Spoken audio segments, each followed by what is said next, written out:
Hi. You'll have to forgive me for looking a mess. I was just out on a run. My name is Lori Dodge, and I am a Centennial alum. So I just came on here to tell you a little bit about myself and a little bit about my story, I guess. Miss Clark shared that some of the arts funding, and specifically dance, was not necessarily under attack, but that parents were prioritizing and calling for funds to go towards wonderful things that we need, like STEM and science and engineering and all of those fantastic things. And I'm a big believer in all of that. But I am also a huge believer and advocate for the arts. So I have a very unique and kind of interesting story. But I grew up in Ellicott City, and through the Centennial Dance program specifically, I feel like I really found my footing as an artist, as a teacher, as a leader. I did receive outside dance training. However, I think something about the public school system, the way Miss Clark specifically runs her program, she allows for so much student leadership. And that's a model that I've kind of taken with me throughout my professional career. I went on to attend the University of Maryland. I was able to go there because I was on a full tuition scholarship as a creative and performing arts scholar. Once I was at the University of Maryland, I received numerous opportunities. Was able to go to New York, was able to work with the Dance Education Laboratory and learn from amazing people up there. I went on to become a professional dancer. I traveled, I taught in China. I performed, all over. I performed at some of the biggest dance stages in the world, and I was a professional dancer out of DC for a while. I taught in tons of public DC schools, specifically for kids with special needs and autism, and just raise funds and awareness for lots of really amazing initiatives out there. So I know everyone thinks that, my story is so unique because, she was the really talented one. She was so good. So of course she went on to become a professional dancer. Well, that's not the truth. Actually, at my dance studio growing up, Project C, they were originally at Marriottsville and then moved up to Westminster. I was not even close to being the best dancer. I was an ugly duckling. I have video proof. I was able to flourish a little bit more in high school, but I really think it was because of the leadership opportunities that I was provided at Centennial High School.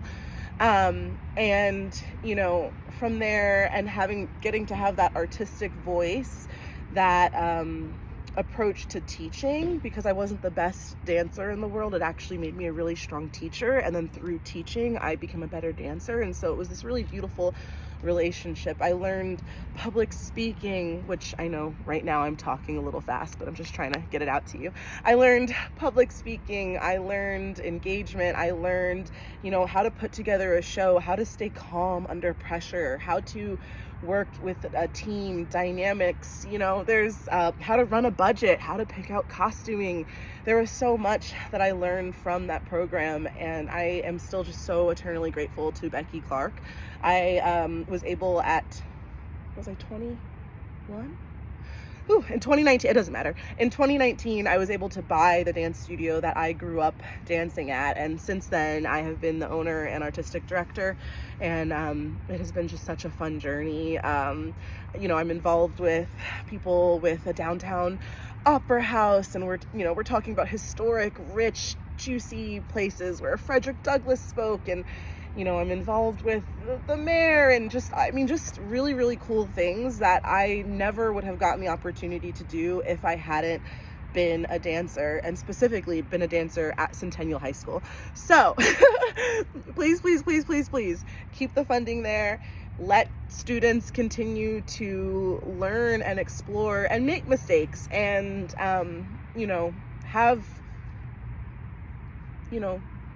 be fostered in an artistic setting. It really allows kids to flourish, especially kids who need it. There's a car coming. As a dance studio owner, I have said so many times that I mean, my kids get stressed out. They're in all AP classes. They have to do this. They have to do this. They have to balance sports and balance this and do a million things. And I think we put so much pressure on children these days to just be perfect and get it all. And, I think that that's amazing. But,